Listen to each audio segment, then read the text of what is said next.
You work hard. You earn decent money. Maybe you've even increased your income over the years. But there's this frustrating pattern. No matter how much comes in, you always end up in the same place financially. Broke, stressed, living paycheck to paycheck. And you think, what am I doing wrong? But here's the brutal truth. It's not what you're consciously doing. It's what you're unconsciously doing. 7 specific habits, running on autopilot in your unconscious mind, sabotaging every dollar you make. And until you identify and break these habits, you'll stay poor. Not because you don't make enough, but because your unconscious spending and behavioral patterns consume everything you earn. Welcome to the 5th episode of The 7 Unconscious Blocks to Wealth. In previous episodes, we talked about inability to receive, destructive comparison, neurotic control, and financial identity. Today we're getting practical. We're identifying the 7 most common unconscious habits that keep people poor regardless of income level. And we're doing this through Carl Jung's lens of understanding how unconscious patterns control behavior without your awareness. Jung understood something crucial about human behavior. Most of what we do is habitual and unconscious. We're not making conscious decisions moment to moment. We're running on autopilot, executing learned patterns that were programmed years ago. And when it comes to money, most people have unconscious habits that guarantee poverty. Not because they're stupid or lazy, but because they never brought these habits into consciousness to examine and change them. Let me start with a fundamental principle. Your financial outcome isn't determined by how much you earn. It's determined by the gap between what you earn and what you habitually spend. You can make $30,000 a year and save $10,000. Or you can make $300,000 a year and save nothing. The difference isn't income.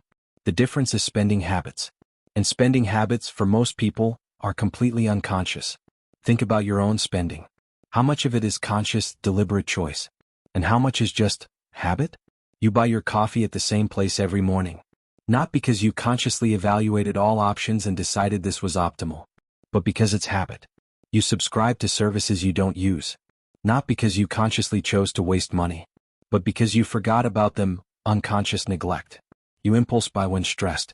Not because you consciously decided retail therapy is the best coping mechanism, but because it's an unconscious pattern you developed. These unconscious habits are devastating financially, because they run automatically. You don't see them. You don't question them. They just execute, draining your money, keeping you poor, and you wonder why you can't get ahead despite working so hard. So let's identify the 7 most destructive unconscious money habits. And as we go through each one, I want you to honestly assess, is this me? Because awareness is the first step to change. You can't fix what you don't acknowledge. Unconscious habit number 1. Lifestyle inflation. This is the most common and most insidious habit. Every time your income increases, your spending automatically increases to match. You get a raise, you upgrade your apartment. You get a bonus, you buy a nicer car. You start making more, you start spending more. And you end up in the exact same financial position despite earning significantly more. Let me tell you about Michael. Michael started his career earning $40,000 as a junior analyst in Boston. Lived in a small studio, took the subway, cooked at home, lived frugally. He was actually saving $500 a month despite the low salary. Then over 10 years, through promotions and job changes, Michael's income grew to $150,000. Almost 4 times his starting salary. You'd think Michael would be wealthy by now, right? But he wasn't. He was living paycheck to paycheck just like when he made $40,000. What happened? Lifestyle inflation. As income grew, spending grew in lockstep. Upgraded to expensive downtown apartment, $3,000 per month. Bought luxury car, monthly payment and insurance. Expensive gym membership. Premium everything. Dining out constantly. Weekend trips. Designer clothes. Michael wasn't consciously deciding, I want to spend all my money and save nothing. He was just unconsciously thinking, I make more now so I can afford this, every time he upgraded something. And each individual upgrade seemed reasonable. But cumulatively they consumed the entire income increase. He made almost 4x more but saved exactly the same. Nothing. Jung would say Michael's ego was identifying worth with external symbols of success. The car, the apartment, the lifestyle, these were persona markers, the social mask showing, I'm successful. But the self, the deeper authentic being, gained nothing. Michael was richer in appearance but not in reality. The unconscious habit here is automatic. More income equals more spending. It happens without conscious decision. And it guarantees that no matter how much you earn, you'll always feel broke. Because you'll always spend it all. Breaking this habit requires conscious intervention. When income increases, you must consciously decide what percentage goes to lifestyle and what percentage goes to savings/investment. The default unconscious pattern is 100% to lifestyle. You need to override that with conscious choice. Maybe 30% to lifestyle, 70% to wealth building. Unconscious habit number 2, emotional spending. This is when you spend money to regulate emotions rather than to acquire things you actually need or value. You had a bad day, you buy something to feel better. You're stressed, shopping becomes therapy. You're sad, retail makes you temporarily happy. You're bored, you browse and buy to create stimulation. The devastating thing about emotional spending is it's completely unconscious. You don't realize you're doing it. You just feel the impulse to buy and you execute. And afterwards, you might not even remember why you bought it or realize you were using shopping to manage emotions. Let me tell you about Jessica. Jessica was a marketing manager in Chicago making $85,000. Objectively doing well. But Jessica had a pattern. Whenever work got stressful, which was often, she'd go on Amazon and browse. Not with intent to buy anything specific. Just browsing. And invariably she'd find things to buy. A new gadget. Clothes she didn't need. Home decor items. Kitchen tools she'd never use. Each purchase was small, $20 here, $50 there, $100 occasionally. Nothing huge. But Jessica did this 3 to 4 times per week.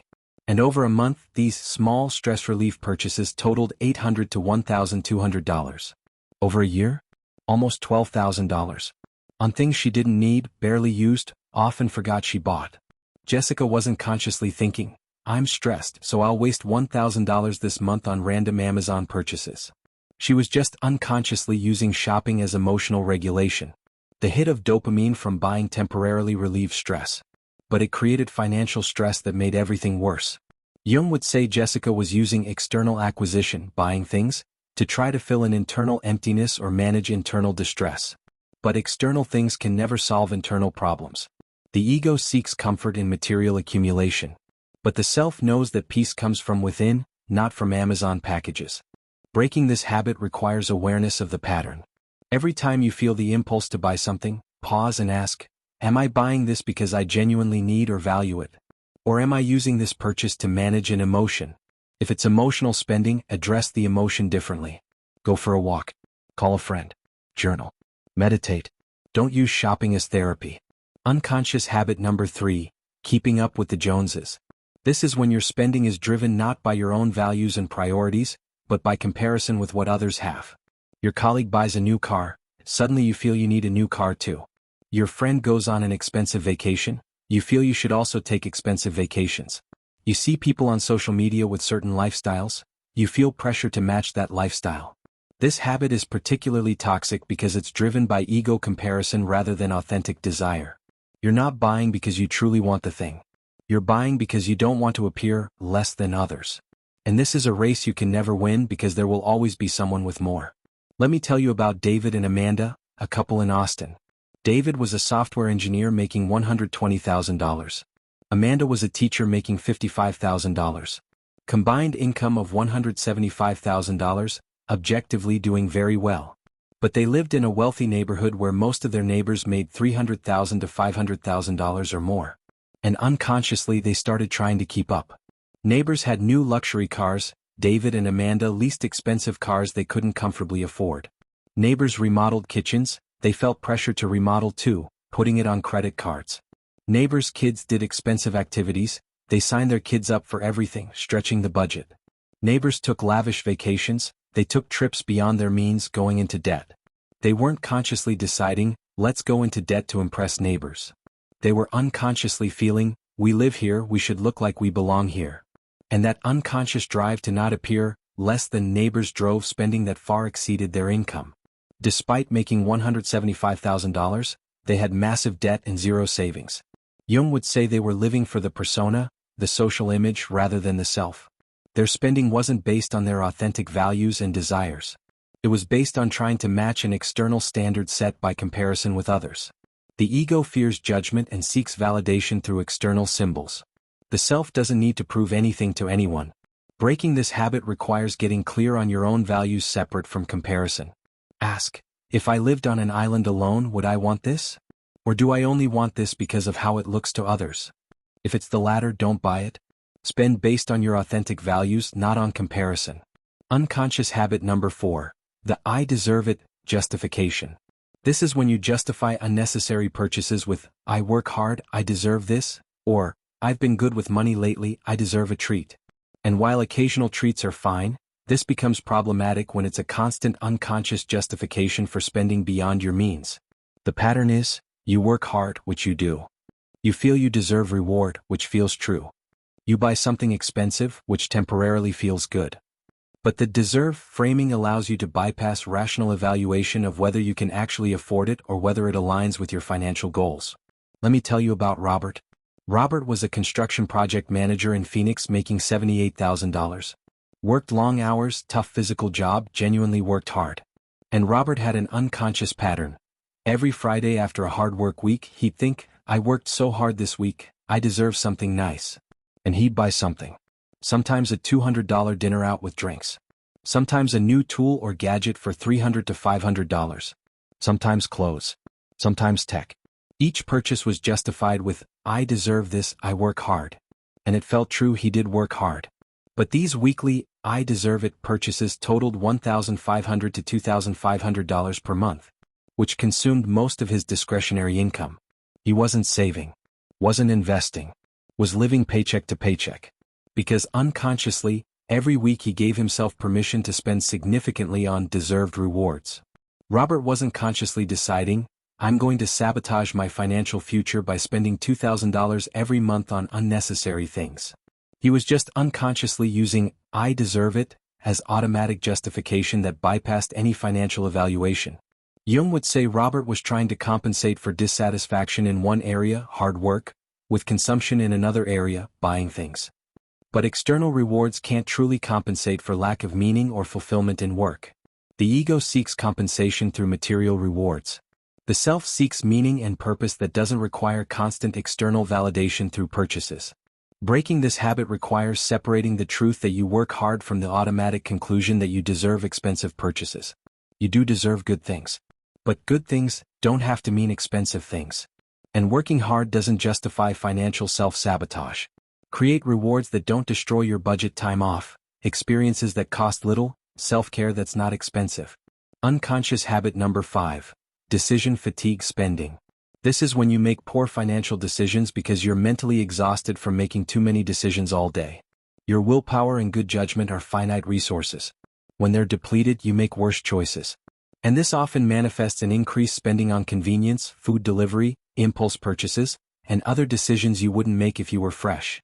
The pattern is, you work all day making decisions. By evening you're mentally exhausted. The idea of cooking feels overwhelming, order expensive delivery instead. The idea of evaluating purchases carefully feels hard, just buy it. The idea of sticking to your budget requires discipline you don't have, spend impulsively. Decision fatigue leads to choosing the easy, expensive option over the disciplined, cheaper option. Let me tell you about Lisa. Lisa was a nurse in Seattle working intense 12-hour shifts. During her shift, she made countless critical decisions about patient care, mentally exhausting work. By the time she got home, she had zero mental energy left. And that's when the spending happened. Too tired to cook, ordered delivery, $30 to $40 per meal. Too tired to evaluate purchases, saw something online she kinda liked and just bought it without thinking, $50 to $200. Too tired to follow her budget, just swiped the card for whatever. Too tired to prep lunch for next day, bought expensive cafeteria food at hospital, $15 to $20 per day. Each individual decision seems small. But cumulatively, decision fatigue spending cost Lisa an extra $1,200 to $1,500 per month compared to what she'd spend if she made these decisions when mentally fresh. Over a year, almost $18,000 in additional spending purely from making financial decisions when depleted. Lisa wasn't consciously choosing to waste $18,000 annually. She was just unconsciously making worse choices when decision fatigue hit, which was every day after work. Jung would say this reflects the exhausted ego losing capacity to regulate impulses. When conscious willpower is depleted, unconscious impulses take over. The ego requires energy to maintain discipline.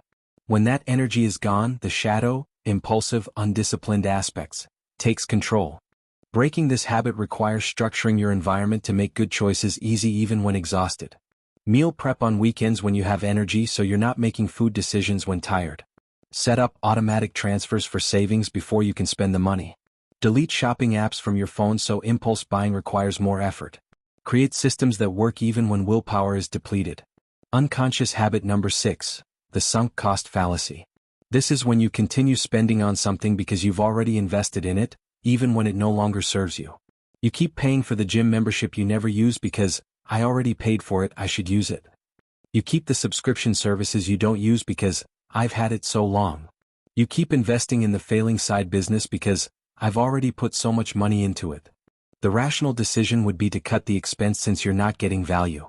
But unconsciously, humans hate admitting something was a waste. So we keep spending to avoid facing that we wasted the initial investment. And this compounds the waste. Let me tell you about James. James signed up for an expensive gym membership, $80 per month with annual contract. First few months he went regularly. Then work got busy. He stopped going. But kept paying. What? Because, I'm paying for it anyway, and if I keep the membership, maybe I'll start going again. Month after month, $80 going to a gym he didn't use. Same pattern with subscriptions. Premium streaming services he didn't watch, kept them because, I might want to watch something someday. Software subscriptions for business tools he no longer used, kept them because, I paid for the annual plan. Magazine subscriptions he never read, kept them because I've subscribed for years. Cumulatively, James was paying about $250 per month, $3,000 per year for services he didn't use.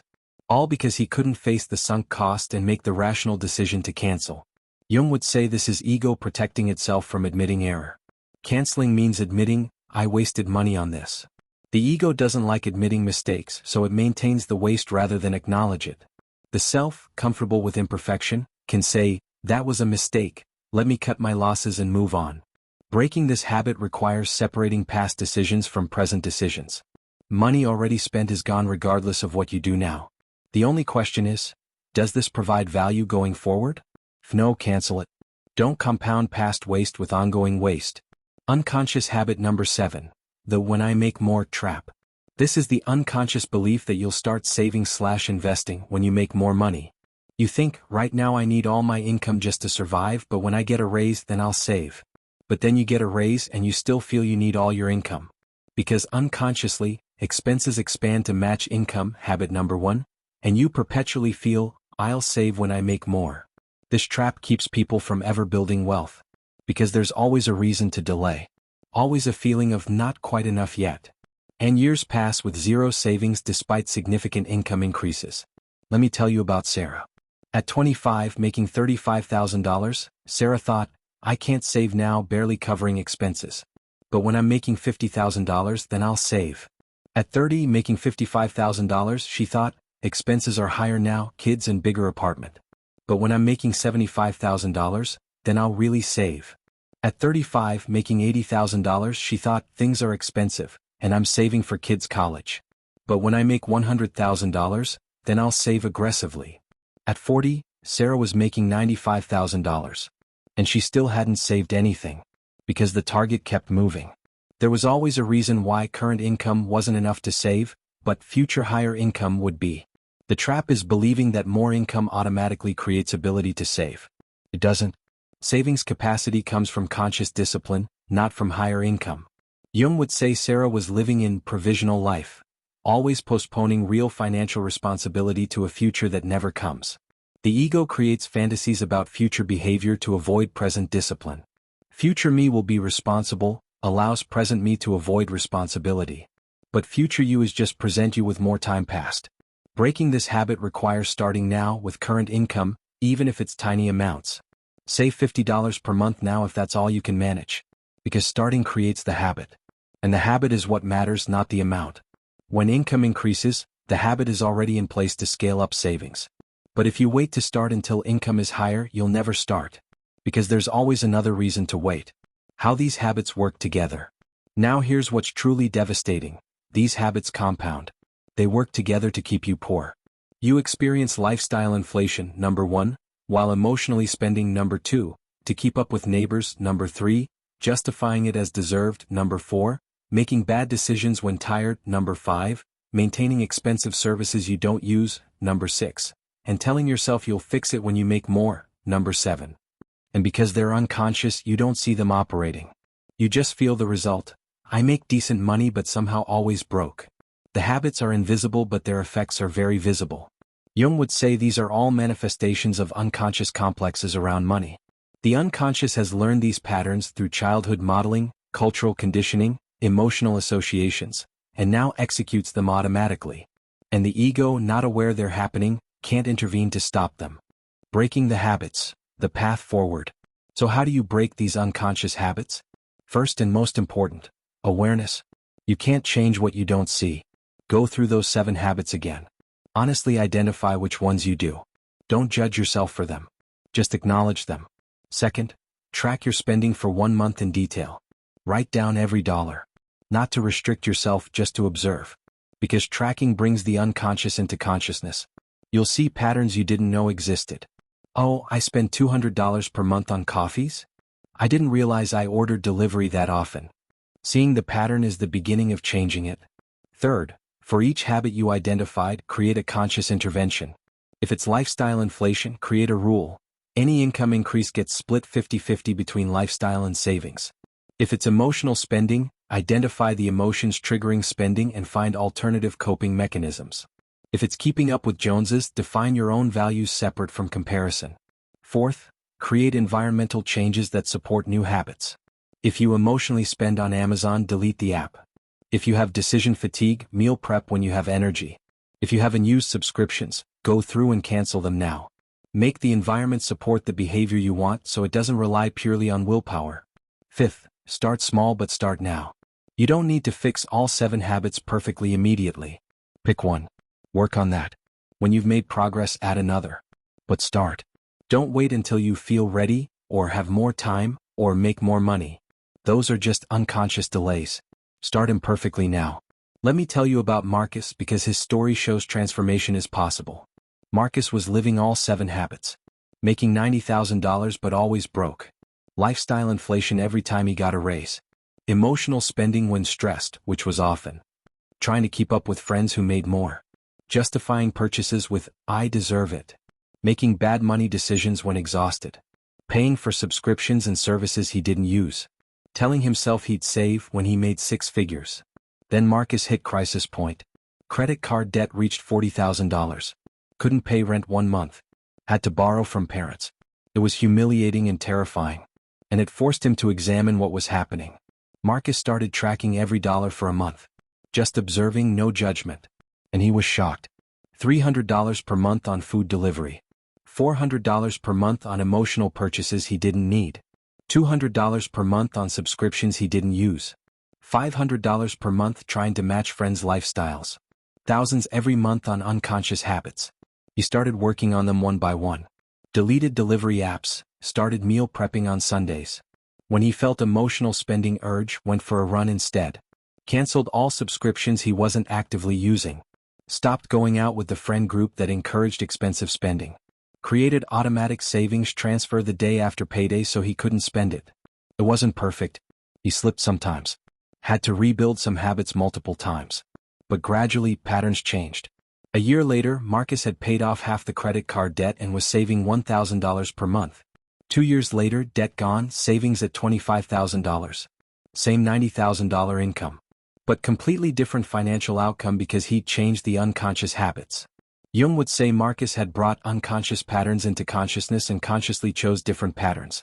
The ego, now aware of what the unconscious was doing, could intervene. And over time, new conscious choices became new unconscious habits, but ones that served him rather than sabotaged him. The deeper truth. Here's what Jung would want you to understand.